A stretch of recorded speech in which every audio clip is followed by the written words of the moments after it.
Halo, selamat datang di channel Multi Audiobox A Record of a Mortal's Journey to Immortality. Tutup mata, dengarkan, dan biarkan setiap cerita membawa Anda ke dunia yang penuh imajinasi. Selamat menikmati. Chapter 1346, Penyelidikan. Setengah halaman itu berisi metode penyempurnaan jimat gaib puncak tertinggi yang pernah digunakan Hanli, jimat surgawi 9 istana yang menginspirasi pembuatan manik naga tak terhitung jumlahnya, dan jimat boneka yang dikenal sebagai jimat asal mula perisai. Terdapat pula jimat keempat dan terakhir yang dikenal sebagai jimat tombak surgawi, dan itu adalah satu-satunya jimat di halaman setengah itu yang memiliki sifat ofensif. Setelah bereksperimen dengan jimat gaib puncak tertinggi, Hanli sudah cukup menguasai metode pemurniannya. Meskipun tingkat keberhasilannya sangat rendah, selama dia bersedia mengeluarkan banyak uang untuk bahan-bahan, dia tetap bisa berhasil memurnikannya. Jimat surgawi 9 istana adalah jimat abadi yang digunakan untuk menjebak musuh. Meskipun dia hanya mengetahui setengah dari metode penyempurnaannya, itu sudah cukup baginya untuk menciptakan manik naga sejuta. Adapun dua jenis jimat terakhir, Hanli sama sekali tidak mengetahuinya. Namun, saat Hanli mencari jimat wayang kulit siap pakai di pasar kota Deep Haven, ia secara kebetulan menemukan poin penting tentang jimat asal mula perisai. Dengan pengetahuannya yang luas di bidang wayang, sangat mungkin ia dapat membuat kemajuan jika melakukan penelitian yang lebih menyeluruh di masa mendatang. Adapun jimat tombak surgawi terakhir, itu adalah jimat ofensif dengan atribut logam. Menurut informasi di setengah halaman kitab giok emas, mengaktifkan jimat tersebut akan memungkinkan seseorang untuk mewujudkan tombak surgawi dari alam abadi sejati, yang memiliki kekuatan untuk membelah bumi dan memisahkan lautan. Namun, jimat ini sangat mendalam dan Hanli sama sekali tidak mampu memahaminya dengan tingkat kultivasi tahap transformasi dewa yang dimilikinya saat ini. Hanli mengelus lencana giok itu sambil merenungkan situasi tersebut. Terdapat banyak sekali kultivator tingkat tinggi di kota surga dalam, banyak di antaranya lebih kuat darinya. Karena itu, wajar jika ia menciptakan sebanyak mungkin kartu truf untuk dirinya sendiri guna memastikan kelangsungan hidupnya. Sayangnya, dia tidak mampu memurnikan 3 dari 4 jimat yang disebutkan sebelumnya. Namun, bahkan hanya dengan jimat gaib tingkat tinggi, dia sudah bisa menyembunyikan dirinya bahkan dari kultivator penempaan ruang. Jika dia bisa memurnikan beberapa jimat tersebut, maka itu pasti akan sangat berguna. Adapun jimat-jimat lainnya, Hanli tidak terburu-buru untuk memurnikannya. Ia hanya perlu melakukan penelitian lebih lanjut tentang jimat-jimat tersebut di masa mendatang. Dengan mengingat hal itu, Hanli menjentikkan pergelangan tangannya dan cahaya biru cemerlang menyembur dari gelang penyimpanannya. Cahaya biru itu menyapu ke arah tanah sebelum surut, memperlihatkan serangkaian kotak brokat dan giok dengan berbagai ukuran, serta beberapa botol kecil dan labu. Hanli membuat gerakan meraih ke arah tanah, dan sebuah kotak brokat langsung terbang ke arahnya. Dia membuka tutup kotak itu dan memperlihatkan sepotong kulit merah dari seekor binatang buas yang tidak dikenal. Namun, cahaya spiritual yang berkilauan di permukaannya menunjukkan bahwa itu bukan milik binatang iblis biasa. Hanli segera melemparkan potongan kecil kulit binatang itu ke udara sebelum membuka mulutnya. Terdengar suara berdesis, diikuti oleh bola cahaya spiritual berwarna biru langit yang sepenuhnya menyelimuti kulit binatang itu. Hanli membuat segel tangan, dan warna cahaya spiritual itu seketika berubah drastis, berubah menjadi kobaran api merah menyala. Sebuah pemandangan aneh pun terjadi. Kulit binatang itu tidak hanya tidak hangus terbakar oleh api merah menyala, tetapi cahaya spiritual yang terpancar darinya malah menjadi semakin menyilaukan sementara permukaannya secara bertahap menjadi tembus pandang. Pada saat itu, Hanli menunjuk beberapa botol giok lainnya dengan jarinya. Botol-botol kecil itu langsung terbuka dengan sendirinya, dan bubuk dengan warna berbeda keluar dari dalamnya sebelum lenyap dalam sekejap ke dalam api. Serangkaian suara gemercik dan letupan terdengar saat bubuk-bubuk itu berubah menjadi cahaya spiritual dengan warna-warna berbeda yang meresap ke dalam kulit binatang buas tersebut. Permukaan kulit binatang yang transparan itu langsung diterangi dengan cahaya yang sangat terang. Han Li terus membuat segel tangan, tetapi matanya sudah terpejam. Selain suara gemericik dan letupan yang berasal dari kobaran api merah, tidak ada suara lain yang terdengar di dalam ruangan rahasia itu. 2 bulan berlalu begitu cepat. Selama periode ini, suara dentuman keras akan terdengar di dalam ruang rahasia setiap beberapa hari sekali. Baru setelah sekitar selusin siklus tersebut, ruang rahasia itu benar-benar sunyi. Setengah bulan kemudian, pintu ruang rahasia itu dibuka. Han Li muncul dari dalam dengan alis berkerut sebelum segera bergegas menuju aula. Masih ada cahaya spiritual samar yang berkilauan di sana, dan layar cahaya perak, serta 4 titik cahaya di atasnya, telah menjadi sangat buram dan tidak jelas. Han Li segera mengganti batu spiritual tingkat tinggi di sekitar formasi tersebut dengan yang baru sebelum mengaktifkannya kembali. Cahaya perak yang menyilaukan tiba-tiba memancar dari lempengan formasi segi 8, dan segala sesuatu di layar cahaya perak itu menjadi terlihat jelas kembali. Han Li mengarahkan pandangannya ke arah bintik-bintik cahaya itu dengan ekspresi muram. Keempat titik cahaya yang sebelumnya terpisah telah berkumpul kembali, dan jaraknya hanya sekitar 200 km dari guanya. Ada 2 alasan di balik keputusan Han Li untuk keluar dari ruang rahasia. Pertama, dia akhirnya berhasil menyempurnakan jimat gaib tingkat tinggi, dan kedua, salah satu kumbang pemakan emas yang dia kerahkan untuk mengawasi orang-orang ini telah menghilang. Han Li tidak tahu apakah kumbang itu telah terjebak atau terbunuh. Sebelumnya, Naschen Soul kedua milik Han Li, yang bertanggung jawab untuk memurnikan obat-obatan spiritual di gua tempat tinggalnya, telah memberitahu Han Li bahwa bintik-bintik cahaya ini telah berada di lokasi yang sama selama beberapa hari. Mungkinkah mereka sudah menemukan apa yang mereka cari? Dengan pemikiran itu, Han Li tiba-tiba duduk di depan layar cahaya dengan kaki bersilang, mengamati layar itu dalam diam. 3 hari berlalu, namun bintik-bintik cahaya itu masih belum menunjukkan tanda-tanda bergerak. Akhirnya, pada pagi hari keempat, Han Li menghela napas pelan dan berdiri. Tampaknya dia harus melakukan perjalanan ke sana apapun yang terjadi. Terlepas dari niat apapun yang dimiliki orang-orang ini, jika mereka menimbulkan masalah di lahan spirit land miliknya, dia berpotensi harus menanggung konsekuensinya. Lagi pula, jarak beberapa ratus kilometer dapat ditempuh hampir dalam sekejap mata bagi para petani seperti mereka. Orang-orang itu bersembunyi begitu dekat dengannya, bagaimana dia bisa fokus pada kultivasi dengan pengetahuan itu? Oleh karena itu, akan lebih baik baginya untuk memeriksa lokasi kejadian secara langsung. Tentu saja, jika mereka menemukan sesuatu yang berharga, maka dia tidak keberatan mencoba mengambilnya dari mereka.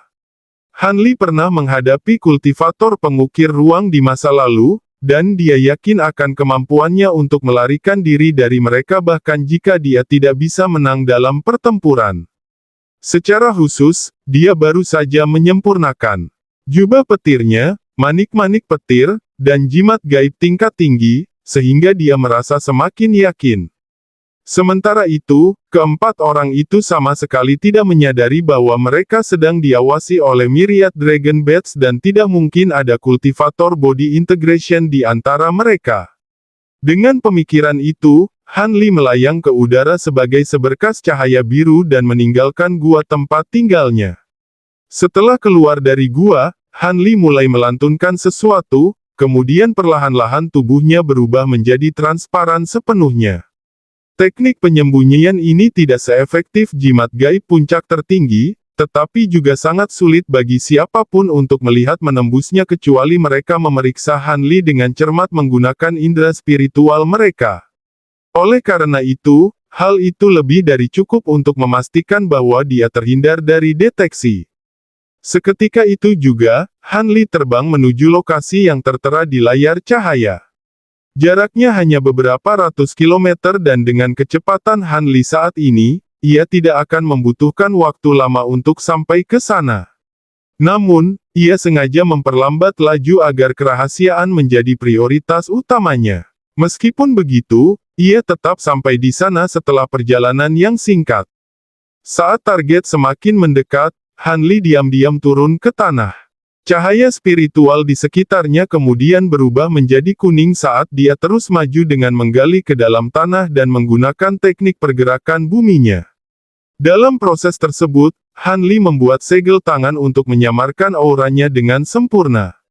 Setelah menuruni tanah sejauh hampir 10 km, Han Li tiba-tiba berhenti, dan matanya menyipit sambil mengucapkan sesuatu tanpa suara.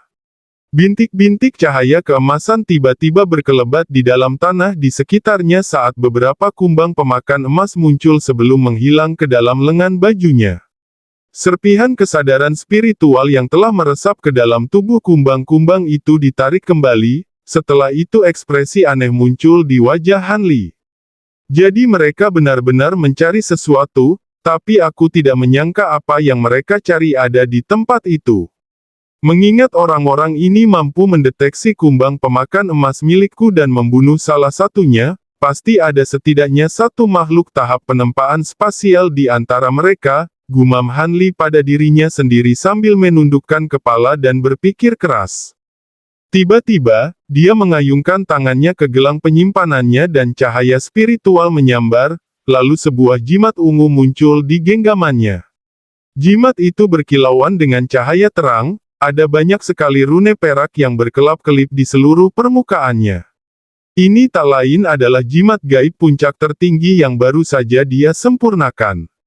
Berkat peningkatan bahan dan metode pemurnian yang digunakan, jimat ini jauh lebih ampuh daripada yang sebelumnya. Han Li tidak yakin dengan kemampuannya untuk mendekat lebih jauh tanpa terdeteksi oleh kultivator pengukir ruang. Karena itu, meskipun ia agak enggan menggunakan jimat ini, ia tetap memutuskan untuk melakukannya. Ia harus memastikan bahwa ia akan terus tidak terdeteksi. Jimat itu memang sangat berharga, tetapi tentu saja tidak bisa dibandingkan dengan nyawanya. Selain itu, karena jimat gaib puncak tertinggi telah disempurnakan pada kesempatan ini, jimat tersebut bukan lagi alat sekali pakai. Sebaliknya, jimat tersebut dapat digunakan kembali hingga kekuatan yang terkandung di dalamnya habis. Jimat ungu itu meledak dan beberapa rune teks perak berkilauan muncul sebelum menari-nari di sekitar Han Li. Han Li mengucapkan beberapa segel mantra dengan ekspresi serius di wajahnya. Rune-rune di sekitarnya kemudian berubah menjadi awan kabut perak yang menyelimutinya dalam sekejap mata. Kabut perak itu menghilang beberapa saat kemudian, dan Han Li telah lenyap sepenuhnya. Begitu dia menghilang di tempat, Han Li merasakan perbedaan antara jimat gaib tingkat tinggi ini dan yang sebelumnya.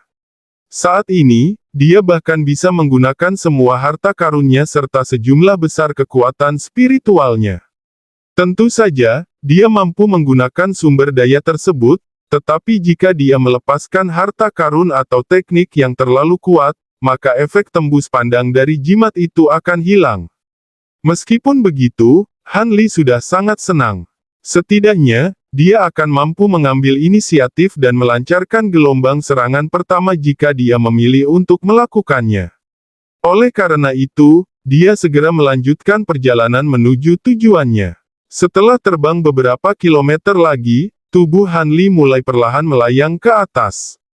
Chapter 1347, Ruang Aneh. Ketika Han Li muncul kembali tanpa suara di permukaan tanah, dia melihat sekeliling dan mendapati dirinya berada di tengah-tengah gunung berbatu yang tandus dan gersang. Sungguh aneh bahwa tanah tandus seperti itu bisa ada di sini, mengingat lahan ini terletak di atas urat spiritual. Saat Han Li sedang meninjau seluruh wilayah tanah roh miliknya, dia mengidentifikasi tempat ini sebagai tempat yang agak aneh dan mencari di area sekitarnya. Namun, ia tidak menemukan apapun saat itu dan ia sedang terburu-buru membangun tempat tinggal guanya, jadi ia segera pergi, menyimpulkan bahwa gunung ini hanya memiliki sedikit ki spiritual karena beberapa sebab alami. Meskipun kejadian seperti itu sangat jarang terjadi pada lahan yang berada di atas urat spiritual, masih ada beberapa preseden. Namun, Han Li tentu saja masih agak skeptis tentang tempat ini dan berencana untuk kembali memeriksanya lebih dekat ketika dia punya waktu luang. Sekarang, keempat orang ini sudah berlama-lama di dekat situ selama beberapa hari, jadi pasti ada sesuatu yang tidak beres dengan gunung ini. Han Li mengerutkan alisnya sambil mencerna informasi yang dikirimkan kembali kepadanya oleh beberapa gumpalan indera spiritual. Kemudian dia terhuyung dan melayang menuju puncak gunung. Tubuhnya saat itu seringan udara dan hampir tidak berwujud, dan dia segera mencapai puncak gunung sebelum melayang di udara dengan keadaan benar-benar diam. Ia menundukkan pandangannya dan mendapati bahwa di bawah sana masih berupa gunung berbatu. Tampaknya persis sama seperti terakhir kali ia berada di sini. Han Li mengangkat alisnya sambil mengarahkan indera spiritualnya ke bawah, tetapi tidak menemukan apapun. Setelah merenung sejenak, ia tiba-tiba membuat segel tangan dan menyuntikkan kekuatan sihirnya ke matanya dalam keadaan panik.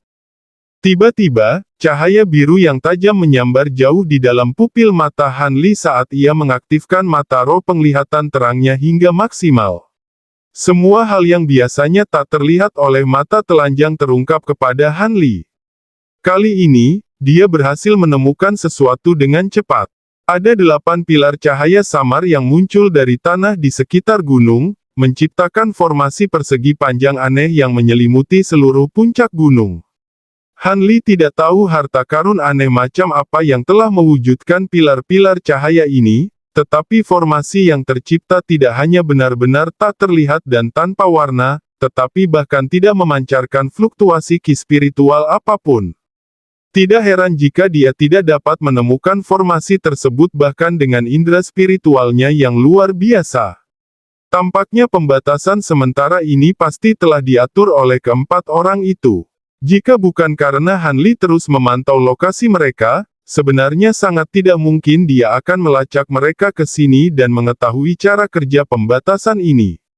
Namun, meskipun batasan ini sangat tidak jelas, kemampuan utamanya adalah penyembunyian dan sebenarnya tidak menimbulkan banyak hambatan.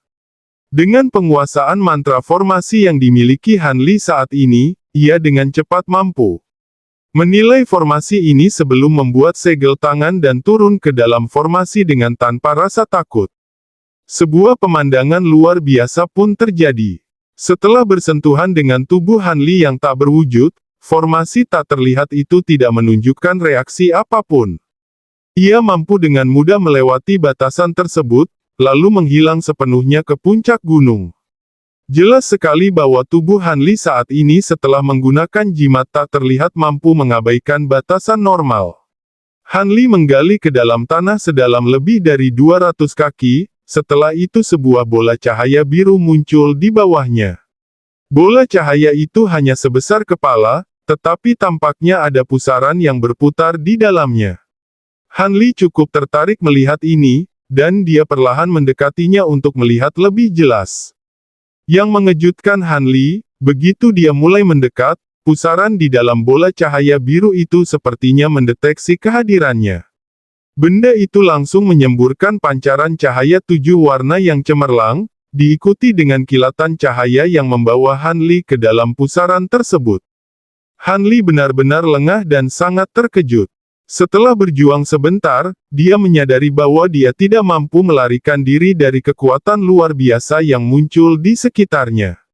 Sebelum dia sempat mencoba mengeluarkan harta karun atau teknik ampuh apapun, sekitarnya menjadi kabur, dan dia muncul di tempat yang sama sekali asing seolah-olah melalui teleportasi instan. Pada saat yang sama, tubuhnya yang tak berwujud kembali menjadi nyata, memperlihatkan dirinya kepada mata telanjang sekali lagi. Bersamaan dengan itu, cahaya ungu menyambar dadanya saat sebuah jimat ungu muncul begitu saja. Han Li segera meraih jimat itu sebelum menyatukan kedua tangannya dan, setelah kilatan cahaya spiritual, jimat gaib puncak tertinggi itu menghilang. Tidak ada gunanya mengaktifkannya kembali karena ada 2 orang yang berdiri di dekatnya, dan mereka sudah menemukannya. Kedua orang itu juga dibuat kaget oleh kedatangan Han Li yang tiba-tiba dan tanpa pemberitahuan. Setelah melihat wajah Han Li, salah satu dari mereka berteriak, "Bagaimana kau menemukan tempat ini?" Pria itu tak lain adalah kultivator dengan nama keluarga Weng. Temannya adalah si gendut dengan nama keluarga Jin, dan dia juga tampak bingung. Sebenarnya, jika bukan karena jimat gaib puncak tertinggi telah membuat tubuh Han Li tidak berwujud, bahkan dengan penguasaannya yang sempurna atas seni Vajra, terseret dalam cahaya 7 warna itu akan menyebabkannya muntah beberapa tegukan sari darah. Tentu saja, semua itu tidak ia ketahui. Cahaya 7 warna ini tampak agak mirip dengan cahaya spiritual Buddha, tetapi sebenarnya memiliki asal yang sangat berbeda. Jika seorang kultivator biasa terseret ke dalamnya, mereka tidak hanya akan sepenuhnya tidak dapat menggunakan kekuatan sihir mereka, tetapi mereka juga akan hancur berkeping-keping oleh tekanan yang sangat besar. Untuk meniadakan pembatasan ini dan memasuki tempat ini secara paksa, kedua pria itu dan tuan mereka telah bekerja tanpa lelah selama 3 hari 3 malam. Barulah kemudian mereka mampu memaksa masuk ke tempat ini menggunakan kekuatan sihir dan harta benda mereka. Han Li merasa cukup lega melihat kedua orang ini. Karena tidak ada kultivator pengukir ruang yang hadir, dia akan mampu mengalahkan kedua orang ini dengan mudah. Meskipun teknik penyembunyiannya tiba-tiba terbongkar, dia hanya menertawakannya dan berkata, "Aku penasaran siapa yang memasang pembatas di luar, ternyata kalian berdua. Apakah kalian ada urusan di sini, rekan-rekan Taois?" Jika aku ingat dengan benar, salah satu hukum kota surga dalam menyatakan bahwa orang luar dilarang memasuki tanah roh milik orang lain. Jika kalian perlu mengunjungi lahan tanah roh karena suatu alasan, kalian harus memberitahu pemiliknya terlebih dahulu dan mendapatkan persetujuan. Jika tidak, jika ini dilaporkan kepada penjaga surgawi, para pelanggar akan dihukum dengan siksaan menggunakan cambuk beracun. Suara Han Li perlahan menjadi lebih dingin saat dia berbicara. Meskipun kedua penyusup ini adalah kultivator transformasi dewa, mereka tetap sedikit tersentak mendengar cambuk beracun itu. Namun, si gendut dengan cepat tersenyum, dan berkata, "Mohon jangan salah paham, rekan Taois Han. Kakak Weng dan saya kebetulan sedang melewati tempat ini, dan kami sedang beristirahat di puncak gunung ini ketika entah bagaimana kami mengaktifkan pembatasan ini dan diteleportasi ke sini. Kami juga cukup bingung dengan situasi ini." "Oh, apa kau pikir aku akan percaya itu, saudara Jin? Omong-omong, kalau aku tidak salah, ada 2 rekan Taois lagi di sini, kan?" Han Li menyilangkan tangannya di belakang punggung dengan senyum palsu di wajahnya. Pada saat ini, dia sudah menilai sekelilingnya dengan indera spiritualnya. Dengan begitu, dia menemukan bahwa dia berada di ruang misterius. Ruang ini tingginya lebih dari 1000 kaki dan berdiameter sekitar setengah kilometer, jadi ukurannya tidak terlalu besar. Namun, ada cahaya 7 warna yang melayang di langit di atas dan berputar-putar di sekitar mereka. Yang lebih mengejutkan lagi adalah, di ketinggian di dalam ruang ini, terdapat 7 bola cahaya raksasa yang menyerupai matahari. Namun, cahaya putih yang mereka pancarkan justru memiliki efek pendinginan. Terdapat sebuah pintu cahaya 7 warna yang terletak di tengah setiap bola cahaya. Di dalamnya terdapat serangkaian adegan yang sangat buram dan tidak jelas. Kedua penyusup itu sudah terkejut mendengar kata-kata Han Li, dan ekspresi mereka langsung berubah muram saat melihat Han Li melirik ke arah 7 pintu cahaya. "Bagaimana kau tahu ada berapa banyak dari kami di sini?" Suara si gendut itu langsung berubah sangat dingin. "Oh, apa kau mencoba mencari gara-gara? Aku lupa memberitahumu ini. Tapi sebelum datang ke sini, aku sudah meninggalkan beberapa jimat transmisi suara dan memasang beberapa batasan. Jika sesuatu terjadi padaku di sini, jimat transmisi suara itu akan dikirimkan kepada senior Zhao Wugui dan juga beberapa teman yang baru saja ku kenal. Memasuki tanah roh seseorang tanpa alasan atau izin yang jelas, lalu menyerang pemilik tanah roh, juga tanpa alasan yang dapat dibenarkan. Aku yakin pasukan penegak hukum akan tertarik mendengar ini. Dua kejahatan itu jika digabungkan mungkin akan membuatmu dihukum lebih dari sekadar cambukan. Lagi pula, apa kalian berdua benar-benar berpikir kalian mampu membunuhku, bahkan jika kalian bergabung? Tanya Hanli dengan seringai meremehkan. Kau kenal penjaga surgawi Zhao? Pria bermarga Weng itu agak skeptis mendengar hal ini. Temannya yang gemuk itu juga tersentak setelah mendengar hal ini. Senior Zhao lah yang membimbingku ke kota Deep Heaven secara langsung. Menurutmu aku mengenalnya atau tidak? Jawab Hanli dengan tenang. Ekspresi Hanli yang tenang dan terkendali seketika membuat kedua penyusup itu merasa kurang percaya diri. Karena kau sudah tahu bahwa ada lebih banyak dari kami di sini, maka akan kukatakan apa yang ingin kau ketahui. Selain kami berdua, guru kami juga ada di sini, dan mereka telah memasuki batasan yang lebih dalam. Apa yang akan kau lakukan? Kau hanyalah kultivator transformasi dewa, apakah kau akan mencoba menghentikan mereka? Hukum kota surga dalam hanya berlaku dalam keadaan tertentu. Apakah kau pikir ada orang yang akan mengambil risiko menyinggung dua kultivator penempaan ruang hanya untuk membalas dendam atas kematian seorang kultivator transformasi dewa? Bahkan jika kau mengenal senior Zhao Hugui, kau mungkin hanya kenalannya. Pria dengan nama keluarga Weng itu mencibir. Setelah terdiam sejenak, "Oh, benarkah? Bagaimana kalau kita bertaruh, saudara Taois Weng? Namun, sebelum datang ke sini, aku sudah menduga kaulah dalang di balik semua ini, jadi aku sengaja menyebut namamu dalam jimat transmisi suaraku. Tapi, dengan basis kultivasimu yang kuat, aku yakin kau tidak akan takut dengan teknik pencarian jiwa pasukan penegak hukum, kan?" Hanli tertawa kecil. Jika orang-orang ini benar-benar tidak takut pada pengawal surgawi kota surga dalam, lalu mengapa mereka bersusah payah menyelinap ke alam rohnya tanpa terdeteksi? Begitu Hanli mengatakan ini, pria bermarga Weng menjadi sangat tegang. Si gendut juga sedikit tercengang. Jika pria bermarga Wen ditangkap dan jiwanya digeledah, si gendut pasti akan ditahan juga sebagai kaki tangannya. Jika kejadian ini sampai terungkap kepada penjaga surgawi dan dewan tetua, mereka akan berada dalam masalah besar. Haha, aku selalu mendengar bahwa kemampuan rekan Taois Han cukup luar biasa. Kau memiliki masa depan yang cerah, tentu kau tidak ingin mempertaruhkan nyawamu untuk menangkap kami di sini. Sejujurnya, kakak Weng dan aku bukanlah dalang di balik semua ini. Jika kau punya syarat, bagaimana kalau kau sampaikan saat para senior kita kembali? Tanya si gendut dengan licik. Apakah kau berharap aku tidak berani tinggal di sini?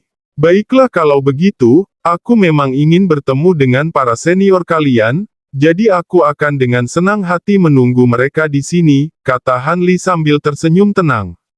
Tubuhnya bergoyang dan ia muncul di sudut ruangan dalam sekejap mata sebelum duduk dengan kaki bersilang. Dia tampaknya benar-benar berniat menunggu kedua kultivator penempaan spasial itu.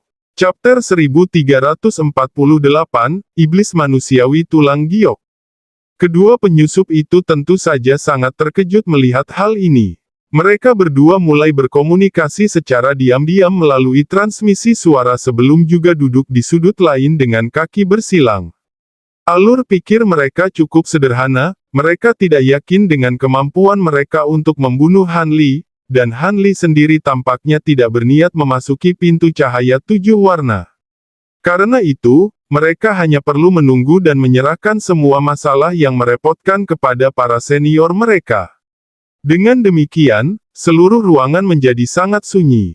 Ketiganya bermeditasi dengan mata tertutup atau mengamati pintu-pintu cahaya. Tanpa disadari oleh kedua penyusup itu, Hanli sebenarnya merasa cukup gugup. Jimat dan batasan transmisi suara yang dia sebutkan sebelumnya tentu saja tidak ada. Rencana awalnya adalah jika orang-orang ini bisa mendapatkan harta karun di sini, dia akan bisa menyelinap mendekati mereka dan mengambil harta karun itu menggunakan jimat gaib tingkat tinggi miliknya. Jika ada beberapa kultivator yang terlalu kuat untuk dia hadapi, maka dia hanya perlu mengamati mereka dari balik bayangan. Namun, yang sama sekali tidak ia duga adalah cahaya 7 warna yang aneh itu telah memaksanya masuk ke ruang ini dan bahkan mematahkan efek penyembunyian jimatnya. Oleh karena itu, dia tidak punya pilihan selain menghadapi para kultivator ini secara langsung. Untungnya, dia telah memikirkan beberapa strategi yang akan membuat orang-orang ini waspada terhadapnya, dan saat ini dia menggunakan salah satu strategi tersebut untuk mengintimidasi kedua penyusup itu. Tentu saja, itu bukan karena Han Li takut pada kedua orang ini. Pria dengan nama keluarga Weng dan si gendut masing-masing berada di tahap transformasi dewa pertengahan dan tahap transformasi dewa akhir, tetapi dengan kemampuan dan harta karunnya saat ini, setidaknya ada peluang 80% bahwa dia akan mampu membunuh mereka di tempat. Membunuh kedua orang ini akan sangat mudah, tetapi konsekuensinya akan cukup merepotkan karena dia akan memulai dendam terhadap dua kultivator penempaan spasial yang telah memasuki pintu cahaya. Meskipun dia tidak ingin mengampuni para penyusup ini, dia juga tidak ingin membuat sepasang musuh yang begitu kuat. Selain itu, meskipun dia bisa membunuh kedua penyusup ini dengan mudah, ada kemungkinan dia tidak akan bisa melarikan diri dari tempat misterius ini dalam waktu singkat. Dalam hal itu, begitu para kultivator pengukir ruang muncul, dia akan menjadi orang berikutnya yang akan dibunuh. Oleh karena itu, lebih baik baginya untuk mencoba mencari jalan keluar terlebih dahulu. Setelah ia dapat merumuskan jalur untuk mundur, ia akan memiliki lebih banyak pilihan. Dengan pemikiran itu, Han Li segera bertindak. Meskipun matanya tertutup, dia telah membagi indera spiritualnya yang kuat menjadi banyak sekali sulur yang melesat ke segala arah.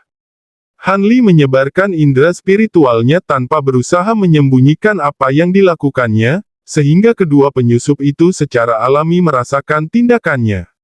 Namun, tak satu pun dari mereka mengatakan apapun untuk menghentikannya. Sebaliknya, mereka mencibir dalam hati. Begitu secerca indera spiritual Han Li bersentuhan dengan cahaya 7 warna di salah satu dinding, indera itu langsung tersedot dan menghilang. Lebih jauh lagi, semburan daya hisap yang kuat muncul, mengancam untuk menyedot seluruh indera spiritual Han Li keluar dari tubuhnya.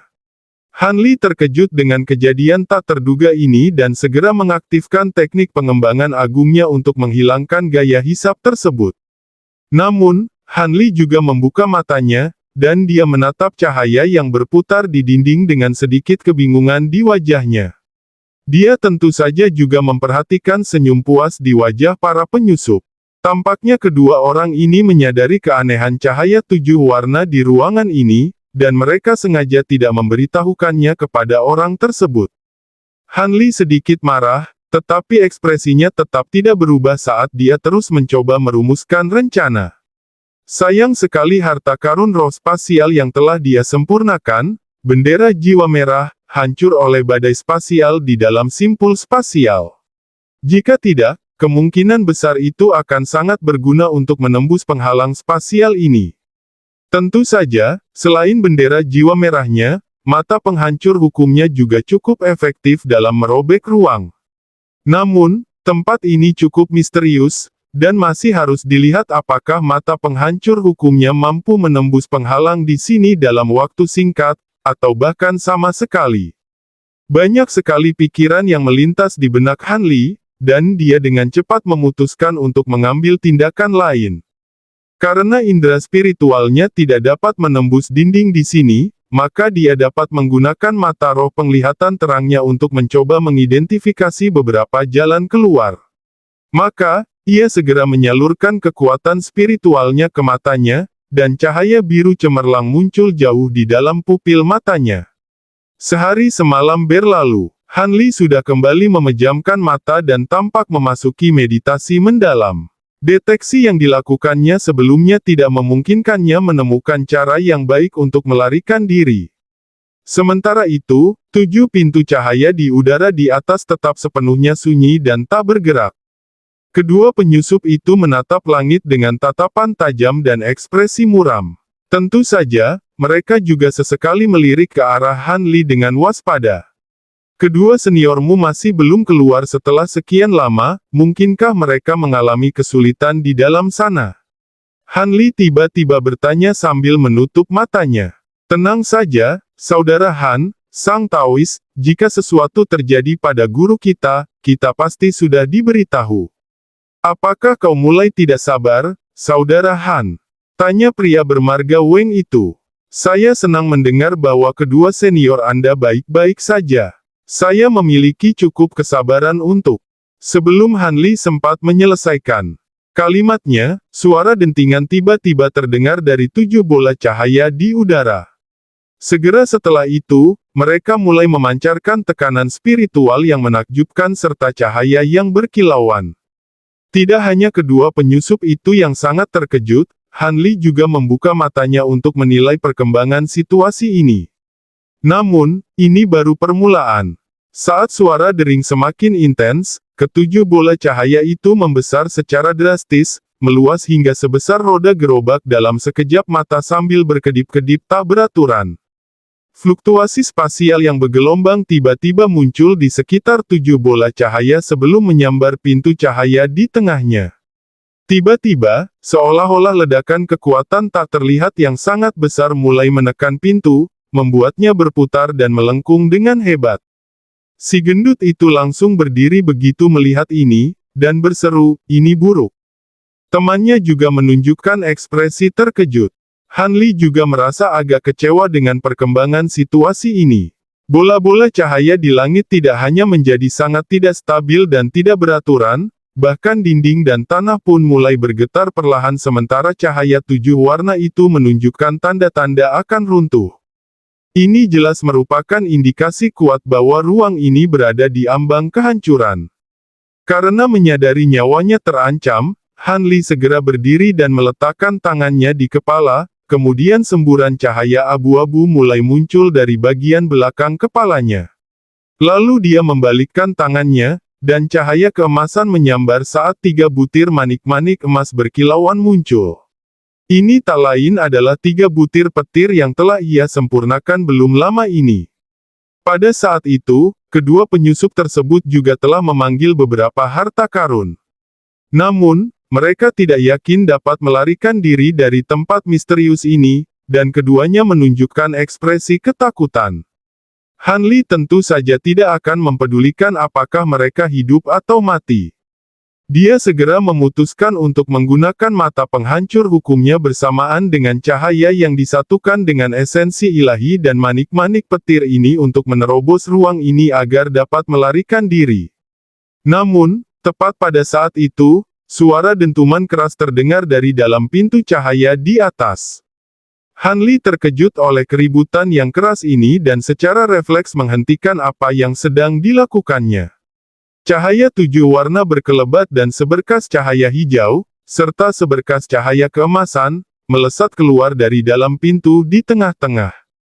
2 garis cahaya melesat di udara sebelum menghilang, menampakkan seekor naga hijau kecil dan sosok humanoid mini. Naga hijau itu kehilangan salah satu tanduknya serta banyak sisiknya. Sementara itu, rambut sosok humanoid mini itu tampak acak-acakan, dan sebagian besar jubah emasnya hilang. Keduanya tampak berlari menyelamatkan diri. Kita harus keluar dari sini. Ini bukan tempat wafatnya guru 1000 harta karun, ini tempat iblis manusia tulang giok disegel. Kita telah memicu pembatasan yang dibuat oleh kultivator kuno, dan iblis itu telah dibebaskan. Ruang ini juga akan segera runtuh akibatnya, jadi. Hah? Siapa kau? Suara mendesak sosok humanoid mini itu tiba-tiba terhenti saat ia melihat Han Li. Si gendut itu sangat gembira melihat kedua senior mereka muncul kembali, dan bibirnya bergetar saat dia memberitahu keduanya tentang identitas Han Li melalui transmisi suara. Kakek, dia bocah Han itu, dia. Jadi dia pemilik sebidang tanah roh ini. Secercah niat membunuh terlintas di mata naga hijau itu saat mendengar ini. Apa yang kau lakukan, Saudara Ming? Prioritas utama kita sekarang adalah menyelamatkan diri, bukan terlibat dalam hal-hal sepele seperti ini. Akan terlalu mahal harga yang harus kita bayar jika avatar kita jatuh di sini. Lagi pula, jangan lupa bahwa dia adalah kultivator tingkat tinggi, aku tidak tertarik untuk berkonflik dengan orang-orang gila itu. Desak sosok humanoid mini itu dengan tergesa-gesa. Baiklah, kalau begitu mari kita keluar dari tempat ini. Selama kita tidak membunuhnya secara langsung, bahkan jika Zhao Wugui dan yang lainnya datang mencari kita, mereka tidak akan bisa berbuat apa-apa. Begitu ruang ini runtuh, bocah Han itu bisa binasa bersama iblis manusia tulang giok itu. Sayang sekali hanya avatarku yang ada di sini. Kalau tidak, aku tidak perlu takut pada iblis ini. Ayo pergi. Naga hijau itu hanya ragu sesaat sebelum menahan niat membunuhnya dan membuat keputusan yang bijak. Kita harus bergegas, tempat ini tidak akan bertahan lebih lama lagi. Sosok humanoid mini itu cukup lega karena naga hijau itu mau mendengarkan akal sehat. Lagi pula, akan sangat sia-sia jika avatar jiwa ini binasa di sini. Maka dari itu, ia segera mulai membuat segel tangan sambil mengucapkan sesuatu. Pedang kayu yang terikat di punggungnya bergetar sebelum tiba-tiba terangkat ke udara, berubah menjadi pedang cahaya raksasa yang panjangnya sekitar 10 kaki. Naga hijau itu juga mengeluarkan raungan keras saat berubah menjadi naga hijau raksasa dengan panjang lebih dari 100 kaki di tengah semburan angin dan kilat. Terdapat satu tanduk hijau melengkung di kepalanya, dan kilat ungu yang menyambar di atas tubuhnya menciptakan pemandangan yang menakjubkan. Han Li tidak mengerti apa yang baru saja dibicarakan orang-orang itu, tetapi jantungnya sedikit berdebar melihat kemampuan dahsyat yang dilepaskan oleh kedua kultivator pengukir ruang ini. Pada titik ini, cahaya 7 warna yang berputar di sepanjang dinding sekitarnya telah menghilang sepenuhnya. Dinding-dinding mulai bergetar hebat dan telah melengkung secara ekstrim. Chapter 1349, Badai Spasial. Tubuh naga raksasa itu bergetar saat ia mengibaskan ekornya dan membuka mulutnya untuk menyemburkan pilar cahaya biru. Busur petir ungu yang ketebalannya hampir sama dengan mangkuk besar juga muncul dari tanduknya yang tersisa. Keduanya kemudian bergabung menjadi satu sebelum melesat langsung menuju dinding terdekat. Pada saat yang sama, sosok humanoid mini itu meletakkan tangannya di atas kepalanya, dan seberkas cahaya keemasan langsung muncul di udara, menghilang ke dalam pedang raksasa di atas kepalanya. Suara dentingan terdengar dari pedang itu, dan dalam sekejap mata pedang itu tidak hanya membesar hingga sekitar 2 kali ukuran aslinya, tetapi juga mulai memancarkan cahaya keemasan yang menyilaukan seperti matahari. Sementara itu, sosok humanoid mini itu menyusut lebih jauh setelah melepaskan pilar cahaya tersebut. Namun, ia sama sekali mengabaikan perubahan yang terjadi pada tubuhnya sendiri saat ia membuat segel tangan. Pedang raksasa itu melesat keluar sebagai seberkas cahaya keemasan yang mengejar di belakang pilar cahaya biru. Kedua serangan tersebut menargetkan titik yang sama di dinding. Ledakan dahsyat terdengar saat cahaya biru dan keemasan meledak dan saling berjalin, membentuk bola cahaya raksasa berukuran beberapa puluh kaki dengan kilatan petir ungu yang tak terhitung jumlahnya berkilauan di permukaannya. Bola cahaya itu mampu perlahan-lahan meresap ke dalam dinding atas perintah kedua kultivator penguat ruang, dan tampaknya tak terbendung saat mengancam untuk merobek penghalang ruang secara paksa. Baik naga raksasa maupun sosok humanoid mini itu sangat gembira melihat ini. Naga raksasa itu memanggil pria dengan nama keluarga Weng, dan tubuhnya menyusut ke ukuran semula saat ia menyapu pria itu sebagai seberkas cahaya hijau sebelum melesat langsung menuju bola cahaya raksasa. Pria bermarga Weng itu melirik dingin ke arah Han Li saat ia tersapu arus. Saat itu, Han Li hanya menatap dengan ekspresi kosong, dan tidak melakukan apapun untuk menyelamatkan dirinya. Naga itu meliriknya seolah sedang menilai orang mati sebelum mengeluarkan raungan panjang dan menghilang ke dalam bola cahaya. Ia tidak takut Han Li juga mencoba melarikan diri melalui jalan yang sama. Bola cahaya ini mengandung kekuatan esensial sejati dari dirinya sendiri dan sosok humanoid mini tersebut, sehingga tidak seorang pun dapat melewatinya kecuali ditemani oleh salah satu dari mereka. Sosok humanoid mini itu juga melesat keluar sebagai seberkas cahaya keemasan, menyapu si gendut sebelum juga melesat ke arah bola cahaya tersebut. Tepat pada saat itu, suara guntur yang tumpul tiba-tiba terdengar di dekatnya, diikuti oleh munculnya sosok humanoid bersayap di tengah dentuman fluktuasi spasial. Sosok humanoid itu kemudian menggerakkan lengan bajunya, dan seberkas cahaya abu-abu melesat menuju cahaya keemasan. Sosok humanoid mini itu merasakan semburan daya hisap muncul begitu saja, ia terkejut ketika sosok humanoid lain menempelkan dirinya ke tubuhnya. Karena kau punya jalan keluar dari sini, aku yakin kau tidak keberatan membawaku bersamamu, kan, senior? Pemilik suara itu tak lain adalah Han Li. Sosok humanoid mini itu sedikit goyah sebelum mengalihkan pandangannya ke arah tempat Han Li sebelumnya berada. Di sana, ia menemukan Han Li lain berdiri di tempat itu. Replika Han Li itu tersenyum padanya sebelum menghilang, berubah menjadi jimat hijau yang lenyap dalam sekejap mata. Ini tak lain adalah jimat wujud roh yang telah dipelihara Han Li selama ini. Han Li mulai menyusun rencana begitu kedua kultivator pengukir ruang bertindak untuk menembus penghalang ruang di sini. Dia mewujudkan jimat rohnya ke dalam wujudnya sendiri untuk bertindak sebagai umpan sementara dia menyelinap lebih dekat ke bola cahaya secara diam-diam menggunakan sayap badai petirnya. Karena jimat wujud roh telah dipelihara selama beberapa abad dan memiliki beberapa sifat avatar kesengsaraan, para kultivator penempaan ruang tidak dapat mengidentifikasi bahwa ada sesuatu yang salah tentangnya, karena mereka terlalu terburu-buru. Dengan demikian, Han Li memanfaatkan kesempatan ini, menggunakan cahaya yang disatukan dengan esensi ilahi miliknya untuk menempelkan dirinya pada sosok humanoid mini itu seperti plester. Kamu mau mati? Sosok humanoid mini itu dengan cepat pulih dari keterkejutannya dan segera menyadari apa yang sedang Han Li coba lakukan. Maka, ia terhuyung di udara sebelum menembakkan pancaran cahaya keemasan yang tak terhitung jumlahnya, yang semuanya menyapu ke arah Han Li dengan kekuatan dahsyat.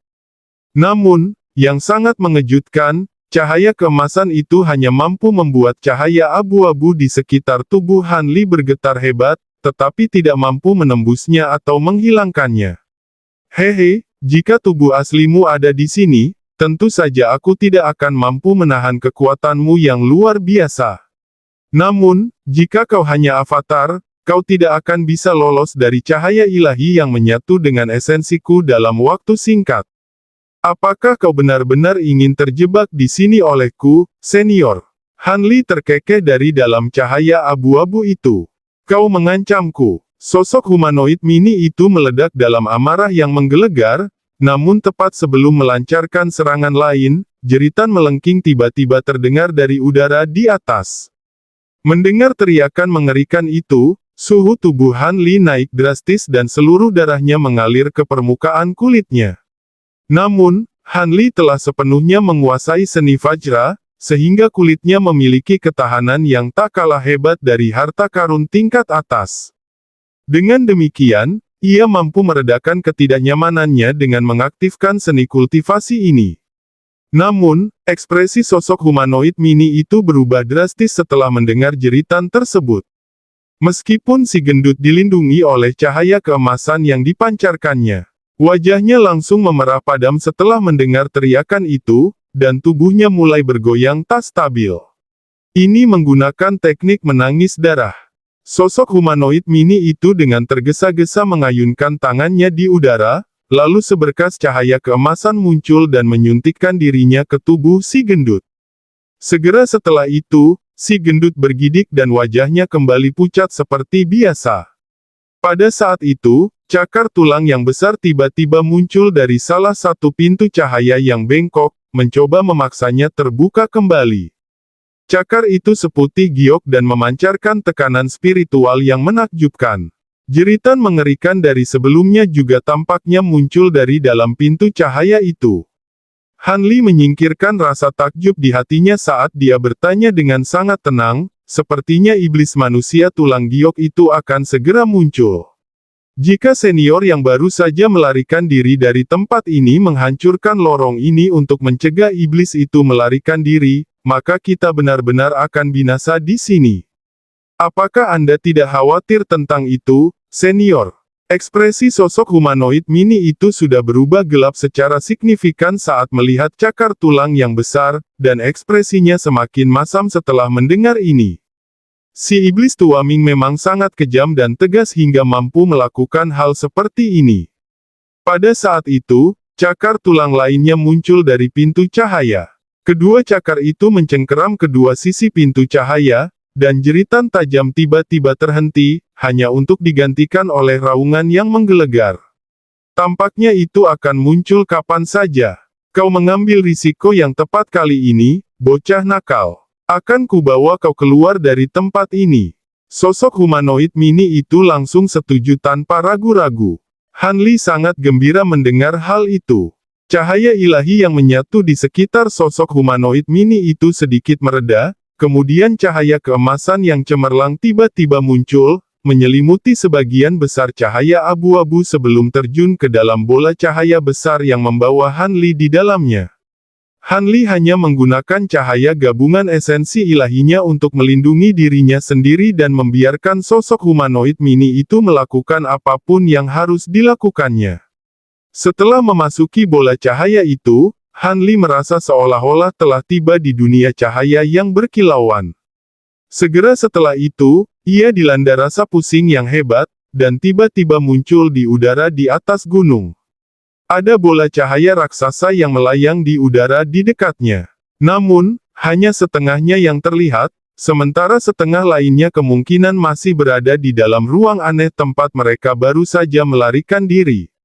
Naga hijau dan muridnya berada tidak jauh dari sini, dan keduanya terkejut melihat bahwa Han Li juga berhasil melarikan diri.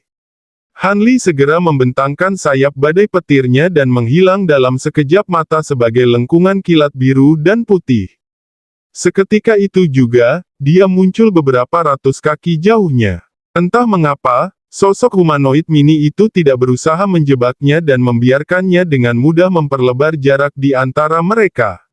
Naga hijau kecil itu menatap dengan ekspresi dingin, dan cahaya jahat terpancar dari matanya saat ia bersiap menyerang Han Li. Namun, tepat pada saat itu, semburan fluktuasi spasial yang mengerikan tiba-tiba meletus dari dalam setengah bola cahaya yang sangat besar. Segera setelah itu, suara tsunami yang dahsyat terdengar saat sebagian langit tiba-tiba kusut seperti bola kertas. Omong kosong, ini badai luar angkasa. Semua orang yang hadir di tempat kejadian, termasuk Han Li, diliputi kepanikan yang luar biasa.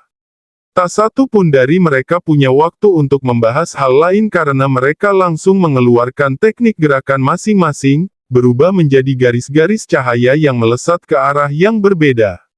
Meskipun teknik teleportasi umumnya lebih efektif, melarikan diri keluar angkasa di tengah badai spasial sama saja dengan bunuh diri. Untungnya, semua makhluk yang hadir memiliki basis kultivasi yang kuat dan meskipun mereka hanya menggunakan teknik pergerakan biasa, mereka masih berhasil menempuh jarak beberapa ribu kaki hanya setelah beberapa kilatan. Suara dentuman teredam terdengar saat retakan hitam tipis yang tak terhitung jumlahnya mulai muncul di bagian langit yang berkerut. Retakan-retakan ini kemudian dengan cepat memanjang, membuat seluruh ruang dalam jarak lebih dari 1000 kaki dipenuhi retakan dalam sekejap mata. Suara gemuruh dan deru seperti tsunami kemudian semakin intensif saat retakan hitam itu pecah, diikuti oleh semburan cahaya putih seperti cairan yang mulai merembes keluar dari dalam dengan dahsyat. Adegan aneh pun terjadi. Begitu cahaya putih muncul di tempat ini, angin kencang menerpa, menyeret segala sesuatu di sekitarnya. Angin ini seperti monster yang melahap segalanya, apapun yang terseret dalam hembusan angin ini akan langsung hancur atau lenyap dalam sekejap mata. Lebih jauh lagi, teriakan mengerikan yang menggelegar meletus dari dalam hembusan angin tersebut. Pada saat itu, Han Li sudah berada di puncak sebuah gunung kecil yang berjarak sekitar 10 km, mengamati situasi dari jauh dengan ekspresi tanpa emosi. Badai spasial ini jelas jauh lebih lemah kekuatannya dibandingkan badai yang pernah ia temui di dalam simpul spasial. Meskipun begitu, Han Li jelas tidak ingin terseret ke dalamnya. Dulu, saat dia berada di simpul spasial, berkat kemampuan spasial Phoenix S lah mereka bisa melewati badai spasial. Meskipun begitu, sebagian besar hartanya telah hancur dan dia hampir tewas di sana. Kini, badai spasial ini semakin intensif dan tampak tidak akan mereda dalam waktu dekat. Setelah merenungkan situasi itu lebih lama, Han Li tiba-tiba terbang menuju gua tempat tinggalnya sebagai kilatan cahaya biru, meninggalkan semua orang di belakangnya. 1350, tangan tulang. Naga hijau itu secara alami merasakan apa yang sedang dilakukan Han Li, dan alisnya berkerut saat tiba-tiba mengajukan beberapa pertanyaan kepada muridnya. Han Li sedang melakukan itu, dan alisnya berkerut saat tiba-tiba ia mengajukan beberapa pertanyaan kepada muridnya. Setelah mendengar jawaban atas pertanyaan-pertanyaan itu, ekspresi naga hijau itu semakin gelap. Tepat pada saat itu, seberkas cahaya keemasan melintas dari arah lain, muncul di samping naga hijau setelah beberapa kilatan. Cahaya keemasan itu kemudian surut, memperlihatkan si gendut, serta sosok humanoid mini yang melayang di atas kepalanya dengan tenang. Saudara Ming, apakah kau benar-benar akan membiarkan bocah itu pergi? Jika dia melaporkan apa yang kita lakukan di sini kepada pengawal surgawi, itu bisa sedikit merepotkan kita, tanya sosok humanoid mini itu. Saudara Ming, apakah kau benar-benar akan membiarkan bocah itu pergi? Jika dia melaporkan apa yang kita lakukan di sini kepada pengawal surgawi, itu bisa menimbulkan sedikit masalah bagi kita, tanya sosok humanoid mini itu. Seperti yang kau katakan, situasi dalam kasus itu hanya akan sedikit merepotkan kita, jadi mengapa aku harus bersusah payah hanya untuk menyingkirkan ketidaknyamanan kecil? Mencari harta karun di alam roh orang lain bukanlah masalah besar, dan kita merahasiakannya sebelumnya hanya karena reputasi guru 1000 harta karun yang gemilang. Selain itu, kita bahkan belum menemukan harta karun apapun, jadi apa yang kita lakukan di sini bahkan kurang penting. Kecuali ada konflik kepentingan, aku tidak berniat menjadikan para kultivator tingkat tinggi itu musuhku. Lebih jauh lagi, aku mendengar dari muridku bahwa bocah ini akrab dengan Zhao Hugui. Penjaga surgawi Zhao sendiri tidak terlalu ditakuti, tetapi gurunya adalah Lei Luo yang tercerahkan dari Dewan Tetua. Hehe, jika kau tidak ingin membiarkan bocah ini lolos, aku bersedia membantumu, kata naga hijau itu dengan suara dingin. Alam roh orang lain bukanlah masalah besar, dan kita hanya merahasiakannya sebelumnya karena reputasi guru 1000 harta yang begitu gemilang. Lagi pula, kita bahkan belum menemukan harta karun apapun, jadi apa yang kita lakukan di sini bahkan kurang penting. Kecuali ada konflik kepentingan, aku tidak berniat menjadikan para kultivator tingkat tinggi itu musuhku. Lebih jauh lagi, aku mendengar dari muridku bahwa bocah ini akrab dengan Zhao Hugui. Penjaga surgawi Zhao sendiri tidak terlalu ditakuti, tetapi gurunya adalah Lei Luo yang tercerahkan dari Dewan Tetua. Hehe, jika kau tidak ingin membiarkan bocah ini lolos, aku bersedia membantumu, kata naga hijau itu dengan suara dingin.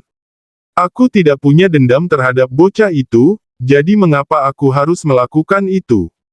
Karena tidak ada harta karun di sini, aku akan pergi sekarang. Aku pasti akan mengunjungimu secara langsung ketika aku punya waktu luang, jawab sosok humanoid mini itu sambil terkekeh licik. Saya permisi dulu. Saya pasti akan mengunjungi Anda secara langsung ketika saya punya waktu luang, jawab sosok humanoid mini itu sambil terkekeh licik. Lalu dia menangkupkan tinjunya sebagai salam perpisahan sebelum berubah menjadi seberkas cahaya keemasan, menyapu si gendut dan menghilang ke kejauhan tanpa menoleh sedikit pun ke arah badai spasial itu. Bajingan tua itu jelas-jelas ditipu oleh bocah itu dan dipaksa untuk menerimanya. Sekarang, dia mencoba membujukku untuk membunuh bocah Han itu agar dia bisa menggunakanku sebagai senjata. Apa dia pikir aku anak yang naif? Ayo pergi, muridku. Karena badai spasial telah muncul di sini, perhatian pasukan penegak hukum kota surga dalam pasti akan tertuju ke tempat ini. Meskipun mereka tidak akan bisa sampai di sini secepat itu dari kota surga dalam, bukan tidak mungkin ada pengawal surgawi di dekatnya.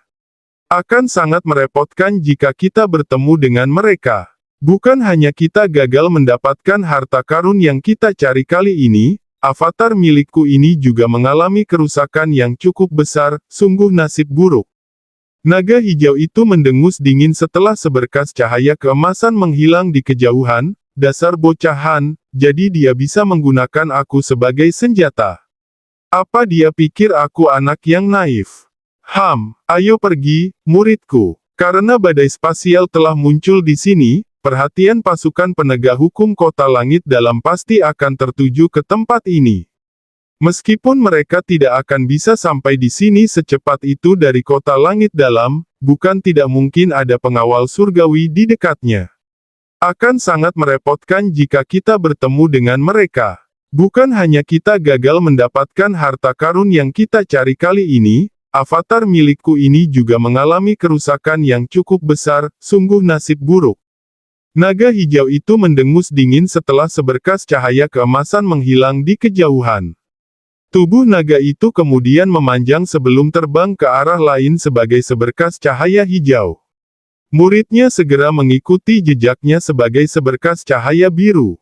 Setelah kedua berkas cahaya itu juga menghilang di kejauhan, tidak ada suara yang terdengar di area sekitarnya selain gemuruh yang meletus dari badai spasial. Saat ini, Han Li sedang berada di dalam aula gua tempat tinggalnya, mengamati layar cahaya perak di hadapannya dengan tangan bersilang. Han Li duduk di dalam aula gua tempat tinggalnya, mengamati layar cahaya perak di hadapannya dengan tangan bersilang. Setelah memastikan bahwa kedua kultivator penempaan ruang memang telah meninggalkan alam rohnya, dia menghela napas lega. Para kultivator penempaan spasial memang telah meninggalkan tanah rohnya, dia menghela napas lega. Kini, hanya ada titik cahaya kuning besar yang berkedip-kedip tak beraturan dan tanpa henti di layar perak. Titik cahaya itu tentu saja tak lain adalah badai spasial yang terdeteksi oleh Myriad Dragon Bats, manik-manik naga yang beragam. Situasi Han Li berbeda dari Old Devil Ming dan yang lainnya, mereka bisa saja pergi tanpa berpikir panjang, tetapi dia harus tinggal dan memantau badai spasial ini agar tidak menghancurkan lahan Spirit Land miliknya. Situasi Han Li berbeda dari Iblis Tua Ming dan yang lainnya, mereka bisa saja pergi tanpa berpikir panjang, tetapi dia harus tinggal dan memantau badai spasial ini agar tidak menghancurkan rencananya untuk tanah roh. Untungnya, dia telah mengumpulkan pengalaman luas di bidang tersebut dari perjalanannya melalui simpul spasial, sehingga dia tahu bahwa badai spasial seperti ini umumnya tidak akan berlangsung terlalu lama. Seperti yang diperkirakan, setelah sekitar 2 jam, bintik cahaya kuning pada layar lampu secara bertahap mulai meredup. Setelah 15 menit berikutnya, bintik cahaya itu menghilang sepenuhnya. Han Li menghela napas lega setelah melihat ini. Lalu dia melirik layar cahaya itu untuk terakhir kalinya. Namun tepat saat dia hendak menonaktifkan mantra formasi yang menghabiskan sejumlah besar batu spiritual, dia tiba-tiba melihat sesuatu, dan ekspresinya berubah drastis. Di tempat di mana bintik cahaya kuning telah menghilang, bintik cahaya abu-abu telah menggantikannya. Bercak cahaya ini jauh lebih kecil daripada yang berwarna kuning dan tampak sangat lemah, seolah-olah bisa padam kapan saja. Namun, begitu bercak cahaya abu-abu itu muncul, ia segera mulai bergerak ke arah tertentu. Han Li tercengang melihat ini, dan dia tidak bisa lagi hanya duduk diam dan menonton. Han Li tercengang melihat ini, dan dia tidak bisa lagi hanya duduk diam dan menonton. Mungkinkah secuil jiwa iblis itu lolos dari badai ruang angkasa? Meskipun dia tidak yakin apa sebenarnya iblis manusia tulang giok ini, fakta bahwa bahkan kultivator penempaan ruang angkasa pun berebut untuk menjauhinya adalah indikasi jelas betapa menakutkannya makhluk itu. Jika makhluk itu masih berada di suatu tempat di dekatnya, maka masalahnya tidak akan pernah berakhir. Iblis manusia tulang giok itu, fakta bahwa bahkan kultivator penempaan ruang pun berebut untuk menjauhinya adalah indikasi jelas betapa menakutkannya makhluk itu. Jika makhluk itu masih berada di suatu tempat di dekatnya, maka masalahnya tidak akan pernah berakhir. Dari bercak cahaya abu-abu di layar perak, Hanli dapat mengetahui bahwa makhluk yang melarikan diri itu memiliki tekanan spiritual yang sangat lemah, yang menunjukkan bahwa ia terluka parah. Karena itu, seharusnya tidak terlalu sulit untuk membunuhnya. Hanli dapat mengetahui bahwa makhluk yang berhasil melarikan diri itu memiliki tekanan spiritual yang sangat lemah, yang menunjukkan bahwa makhluk itu terluka parah. Karena itu, seharusnya tidak terlalu sulit untuk membunuhnya. Dengan pertimbangan itu, Hanli telah mengambil keputusan. Dia berdiri dan meninggalkan gua tempat tinggalnya sebagai seberkas cahaya biru, langsung menuju lokasi di mana badai spasial itu menghilang. Hanli telah mengambil keputusan. Dia berdiri dan meninggalkan gua tempat tinggalnya sebagai seberkas cahaya biru, langsung menuju lokasi di mana badai spasial itu menghilang. Beberapa saat kemudian, dia telah tiba di udara di atas tempat badai spasial itu berada sebelumnya. Seperti yang diperkirakan, badai spasial itu memang telah menghilang. Gunung kecil itu juga menghilang bersamanya, meninggalkan kawah besar dengan radius lebih dari 1000 kaki di tempatnya. Hanli mengelilingi kawah itu beberapa kali tetapi tidak mendeteksi sesuatu yang mencurigakan. Hanli mengelilingi kawah itu beberapa kali tetapi tidak mendeteksi sesuatu yang mencurigakan. Alisnya berkerut saat dia berhenti dan melayang di udara sebelum menutup matanya. Dia melepaskan indera spiritualnya yang kuat, yang tidak kalah dengan indera spiritual seorang kultivator penguatan ruang, untuk meliputi area sekitarnya dalam radius lebih dari 500 km, dengan cermat mencari setiap inci tanah. Pengembang yang menerapkan teknik penataan ruang, spatial tempering, berupaya mencakup area sekitarnya dalam radius lebih dari 500 km, dengan cermat memeriksa setiap inci lahan. Setelah beberapa saat, Hanli tiba-tiba membuka matanya dan ekspresi aneh muncul di wajahnya. Hanli tiba-tiba membuka matanya dan ekspresi aneh muncul di wajahnya. Setelah merenung sejenak, dia mengeluarkan teriakan panjang, yang kemudian menyemburkan cahaya biru cemerlang dari tubuhnya. Dia kemudian melesat ke arah tertentu sebagai seberkas cahaya biru. Garis cahaya biru itu hanya menempuh jarak sekitar 200 km sebelum berhenti di udara di atas hutan yang rimbun. Cahaya itu memudar, memperlihatkan Hanli berdiri di udara dengan tangan terlipat di belakang punggungnya. Cahaya biru kemudian melesat melalui matanya saat dia menundukkan pandangannya. Hanli berdiri di udara dengan tangan terlipat di belakang punggungnya. Cahaya biru kemudian melesat melalui matanya saat dia menatap ke bawah. Tiba-tiba, dia mendengus dingin sebelum meraih udara di bawah dengan satu tangan. Seberkas cahaya biru muncul di bawahnya, mengarah ke suatu titik tertentu di hutan. Tangan itu mengeluarkan suara dering yang bergemuruh dan meskipun ukurannya hanya sekitar 10 kaki, ia mencakup area lebih dari 100 kaki di bawahnya, menciptakan pemandangan yang cukup menakutkan. Seberkas cahaya abu-abu tiba-tiba melesat keluar dari hutan di bawah tangan biru itu sebelum melesat ke arah lain. Hanli tampaknya telah mengantisipasi hal ini, dan dia dengan cepat mengangkat tangan satunya untuk menjentikkan kelima jarinya ke arah cahaya abu-abu itu. Hanli tampaknya telah mengantisipasi hal ini, dan dia dengan cepat mengangkat tangan satunya untuk menjentikkan kelima jarinya ke arah cahaya abu-abu itu. 5 helai benang merah langsung muncul dari ujung jarinya sebelum menghilang ke angkasa. Sesaat kemudian, benang-benang merah itu muncul kembali sebelum dengan cepat melilit bola cahaya abu-abu tersebut. Cahaya abu-abu itu segera mulai membesar dan menyusut secara tidak beraturan seolah-olah berusaha melepaskan diri. Namun, Hanli telah membuat segel tangan saat api merah menyala menyembur dari 5 benang api. sepenuhnya menelan cahaya abu-abu itu, Han Li telah membuat segel tangan saat kobaran api merah menyala menyembur dari 5 benang api, sepenuhnya menelan cahaya abu-abu itu. Tangisan pilu meletus dari dalam cahaya kelabu dan tampak sangat lemah karena sepenuhnya dimusnahkan oleh kobaran api merah tua, menampakkan sebuah objek putih bersih. Han Li mengangkat alisnya sambil melambaikan tangan ke bawah tanpa ekspresi.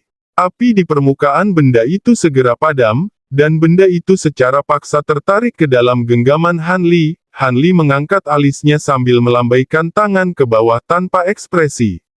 Api di permukaan benda itu segera padam, dan benda itu secara paksa tertarik ke dalam genggaman Han Li. Han Li memfokuskan pandangannya pada objek tersebut dan mendapati bahwa itu adalah sebuah tangan tulang berwarna putih dengan rune emas yang berkilauan samar di permukaannya. Han Li memfokuskan pandangannya pada objek tersebut dan mendapati bahwa itu adalah sebuah tangan tulang berwarna putih dengan rune emas yang berkilauan samar di permukaannya. Ia bisa tahu hanya dengan sekali pandang bahwa ini adalah salah satu tangan iblis manusia giok, tetapi ukurannya sekarang hanya sebesar tangan biasa, tangan iblis humanoid Jadebone, tetapi sekarang ukurannya hanya sebesar tangan normal. Han Li dengan cermat memeriksa tangan tulang itu dengan indera spiritualnya dan mata roh penglihatan terangnya, dan penemuan yang ia dapatkan cukup mencengangkan baginya. Han Li dengan cermat memeriksa tangan tulang itu dengan indera spiritualnya dan mata roh penglihatan terangnya, dan penemuan yang ia dapatkan cukup mencengangkan baginya. Indera spiritualnya mengungkapkan kepadanya bahwa benda ini adalah harta karun, dan harta karun yang cukup berharga. Sementara itu, mata rohnya memberitahunya bahwa ini memang kerangka tangan manusia. Ini adalah harta karun aneh yang telah dimurnikan menggunakan tulang manusia. Cahaya abu-abu yang menempel di permukaan harta karun itu merupakan petunjuk adanya unsur spiritual, tetapi dengan mudah dihilangkan oleh benang roh api milik Han Li, benang roh api Han Li. Dengan demikian, harta karun ini sekarang tidak lebih dari sebuah benda mati. Yang paling penting, ada sebuah lencana giok putih berukuran sekitar 1 inci yang tersembunyi di dalam ibu jari tangan kerangka ini. Ada cahaya perak yang berkilauan pada lencana itu, dan juga ada banyak rune perak berkilauan yang diukir di permukaannya, semuanya dalam teks perak yang dipoles. Han Li dapat dengan cepat memastikan bahwa ini adalah salah satu dari 72 halaman terluar dari kitab giok emas. Terlebih lagi, ini adalah halaman utuh, bukan setengah halaman seperti yang sudah dimiliki Han Li. Han Li dapat dengan cepat memastikan bahwa ini adalah salah satu dari 72 halaman terluar dari kitab giok emas. Terlebih lagi, ini adalah halaman utuh, bukan setengah halaman seperti yang sudah dimiliki Han Li. Berdasarkan penilaian kasar, Han Li dapat menyimpulkan bahwa halaman ini tampaknya berisi informasi mengenai penyempurnaan alat. Han Li mampu menguraikan bahwa halaman ini tampaknya berisi informasi mengenai penyempurnaan alat. Meskipun Han Li tampak cukup tenang dan terkendali, dia sangat gembira karena telah menemukan harta karun seperti itu. Han Li tampak cukup tenang dan terkendali. Dia sangat gembira karena telah menemukan harta karun seperti itu. Namun, sekarang bukanlah waktu yang tepat untuk memeriksa halaman kitab giok emas itu dengan saksama, kitab giok emas. Cahaya spiritual berkelebat beberapa kali dengan cepat di tangan Han Li saat dia menempelkan beberapa jimat pembatas pada tangan kerangka itu. Kemudian dia dengan hati-hati meletakkannya ke dalam kotak giok sebelum segera meninggalkan tempat kejadian, langsung kembali ke tempat tinggalnya di gua. Tangan Han Li bergerak saat ia menempelkan beberapa jimat pembatas pada tangan kerangka itu. Kemudian ia dengan hati-hati meletakkannya ke dalam kotak giok sebelum segera meninggalkan tempat kejadian, langsung kembali ke tempat tinggalnya di gua. Tanpa disadari Han Li, dia telah membuat keputusan yang sangat bijak dengan meninggalkan daerah itu begitu cepat. Han Li, dia telah membuat keputusan yang sangat bijaksana dengan meninggalkan daerah itu begitu cepat. Tidak lama setelah ia menyelinap kembali ke gua tempat tinggalnya, sebuah formasi tiba-tiba muncul begitu saja di atas tempat badai spasial pernah berkecamuk. Cahaya putih cemerlang menyambar saat sebuah bahtera emas berkilauan muncul. Tabut itu membawa dua pengawal surgawi berbaju zirah emas, yang satu berwajah lebat dan mengenakan mahkota kain di kepalanya, sementara yang lainnya bertubuh ramping dengan sepasang alis tipis dan halus, penjaga surgawi, yang satu berwajah lebat dan mengenakan mahkota kain di kepalanya, sementara yang lainnya bertubuh ramping dengan sepasang alis tipis dan halus. Mereka masing-masing adalah seorang pria parubaya dan seorang wanita cantik yang berprofesi sebagai petani. Ini jelas merupakan lokasi yang muncul di cakram yang meliputi segala hal, dari fluktuasi spasial residualnya. Badai spasial tersebut tampaknya berskala kecil dan mungkin hanya hasil dari fenomena alam yang langka. Cakram yang meliputi segala hal, dari fluktuasi spasial residual yang terlihat, badai spasial tersebut tampaknya berskala kecil dan mungkin hanya merupakan hasil dari fenomena alam yang langka. Memang tampaknya itu badai spasial yang cukup kecil dan relatif tidak berbahaya, dan sepertinya hanya berlangsung singkat. Jika tidak, badai itu pasti akan menghancurkan gunung kecil itu hingga rata dengan tanah. Kultivator laki-laki itu mengangguk sebagai tanggapan sambil memeriksa segala sesuatu di sekitarnya dengan indera spiritualnya. Bersambung ke chapter 1351. Terima kasih untuk rekan Dawei dan Master Sekte telah mendengarkan hingga akhir. Jika Anda menikmati cerita ini, jangan lupa berikan dukungannya dengan memberikan like, subscribe, dan aktifkan lonceng notifikasinya. Semoga para rekan Dau dapat segera menerobos kemacetan.